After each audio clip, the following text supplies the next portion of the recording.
Hello and welcome to this live stream. It's the 12th of September, which means we're the day after 20th anniversary of 9/11 when I was in an IT classroom. Remember it well. And today is all about making sure that you still want to be in teaching in 20 years' time. Well, maybe not if you're in your late 50s, that would be silly. But all over the forums and in the messages that have come to me, it's been cries of help. Oh no, my class is a complete disaster. I can't get them to behave. I can't get them to learn. I'm feeling overwhelmed. What on earth should I do? So I thought I'd just face that head on today. This is my 9 o'clock Sunday British time live stream. So you can ask me questions live, always on these, come along any Sunday. And I will interrupt for questions, but this is my schedule for today if I'm not interrupted by questions. So 1, why it's good that you're struggling. 2, sorting out children's well-being. 3, sorting out your well-being. 4, talking about step change journeys with really challenging classes and situations. And then 5, my specialism, the maths tips. So you're struggling. Why is that a good thing?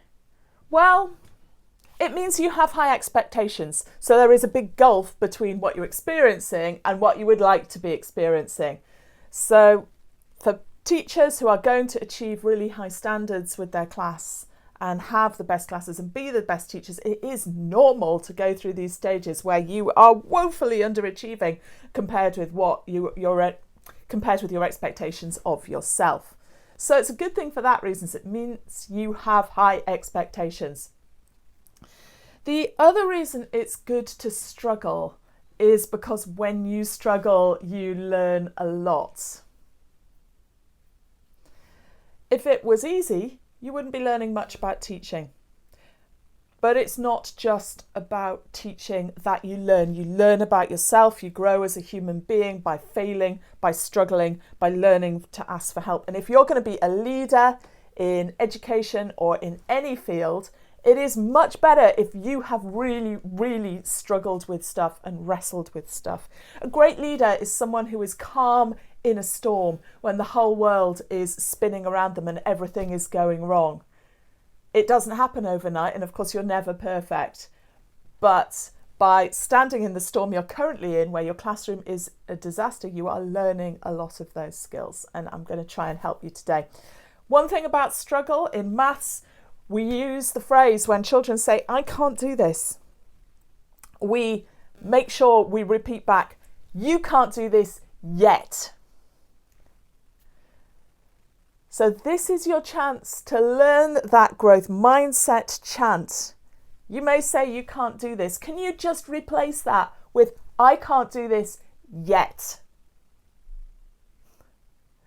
And then you should remember that always to share it with your children, much better, because it's part of you, not just part of them. I can't do this yet. You're going to be able to do this. We have a year. We're going to take this journey together. Come and ask me anything, anytime. You will get there.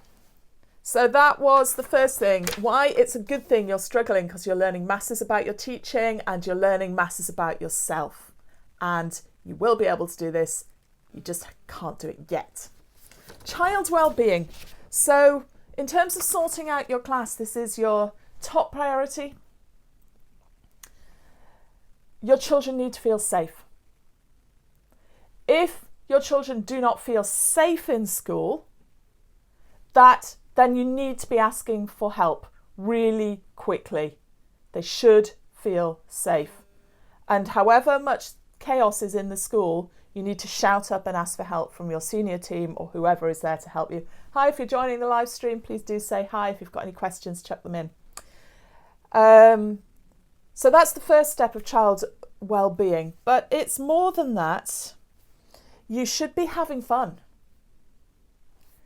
Your children should experience fun in their classroom. It's going to help them want to come to school and want to be in your class and want to have a good classroom scenario going on. So make sure you have some fun activities, and also make sure you have a plan for some fun activities in the long distance. At the end of term, if you've all been good, we're going to do this. And you may not be being good just now, but we are going to get there. This class isn't yet meeting my expectations, but I expect you to meet them by such and such a date when we will have this treat. And the other thing is you should be getting to know your children, especially those who don't seem happy. They need to get to know you. If they're older, you can set them essays to write about themselves and things that interest them. If they're younger, then you can talk more to their parents and the people around them. So they should all feel that they're on that journey of you getting to know them. And they are the basics. So if you're doing those things, if you're dealing with danger, if you're having some fun, and if you're getting to know your students, you're on a good journey. Hi, if you're joining now, please do say hi. It'd be lovely to see who you are, see who's watching. If you've got any questions, please ask them. So we've talked about why it's good you're struggling. We've talked about child wellbeing. Next one, your wellbeing as a teacher. You've got to look after yourself. If you are not okay, how are you going to create a classroom environment where you're all right? So you need proper breaks, you need hobbies. Physical exercise is great, but if you're not into physical exercise, you should have some hobbies going on. You should have at least one day at the weekend which is completely clear of teaching. It is not for teaching. You should be allowing yourself plenty of time to sleep. If you're not sleeping, if you're stressed and anxious, ask for help. I went to my doctor and asked for help with stress and anxiety this year. They gave me counselling. It was brilliant. That's why I am here smiling, chatting to you on Sundays. I wouldn't be here if I hadn't asked for help.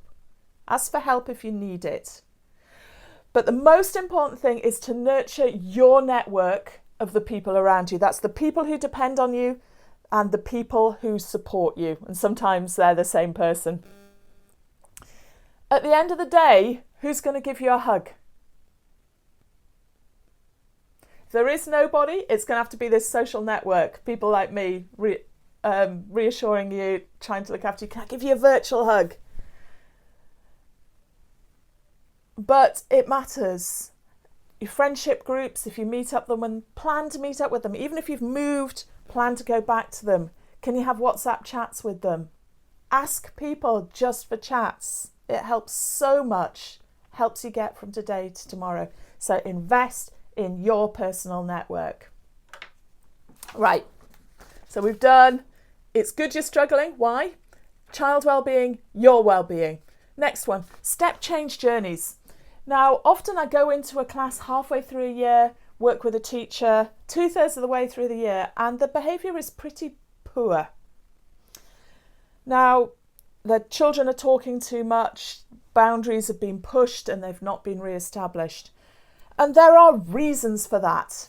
The reasons are usually that teacher was struggling with quite a few extreme children at the beginning of the year and extreme behaviour issues, children who demanded all their attention. If you've got 1 or 2, it's usually manageable. If you've got 3 or 4, it trashes the class. It takes a big toll on you and on that class. And it becomes incredibly difficult to establish normal boundaries and manage child behaviour.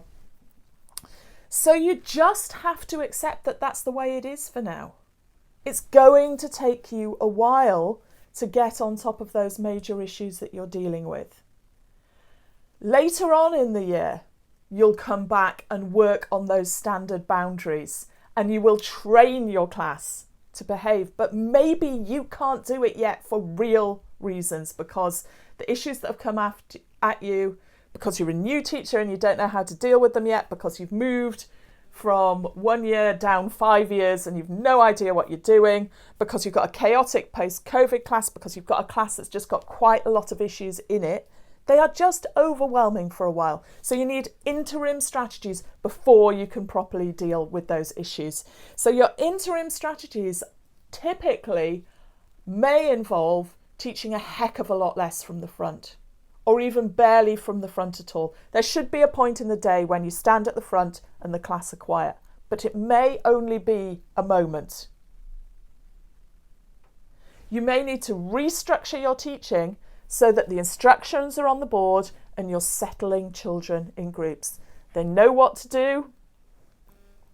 or your TA is telling them what to do while you stand at the back and you're dealing with issues. And you're going round group by group because you simply can't settle the whole class. It happens. It should happen in your teaching career sometime, because if it doesn't, you won't have empathy for the teachers that it does happen to. I mean, you may be in a hyper-privileged school where you can just tell the parents this isn't okay and they will sort their kids out, of course.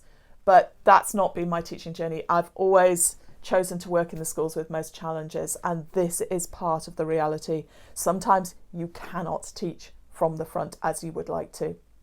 You'll get there later in the year when you have settled those particular challenges that your school is struggling with. So you may have to teach in ways that aren't your future, aren't what you want to do in the long term for now. Finally, maths tips. If you go to playlists on my channel, there is a special playlist which is Primary Maths Recovery 2021-22. If you go into that, there's a video for each year group that will give you specific advice if you've got a class that's all over the place with their maths.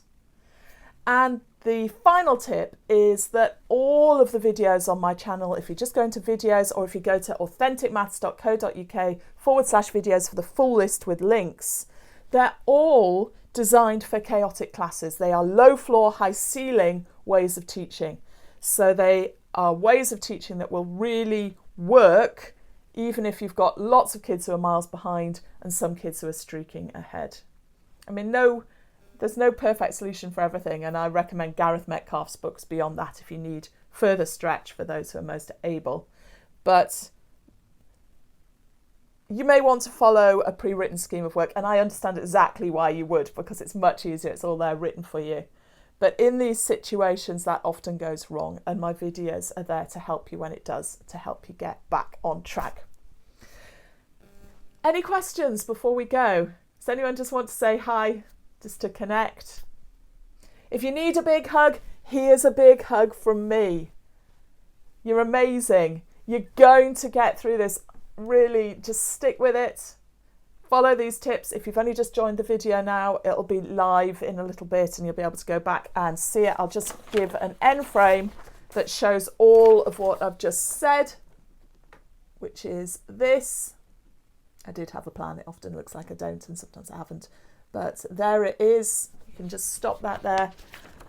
I will be back next week if you've got any questions. Lots of people message me in the interim or join in discussions on Facebook in all sorts of places, and that's a fine way to communicate. Take care. Bye for now.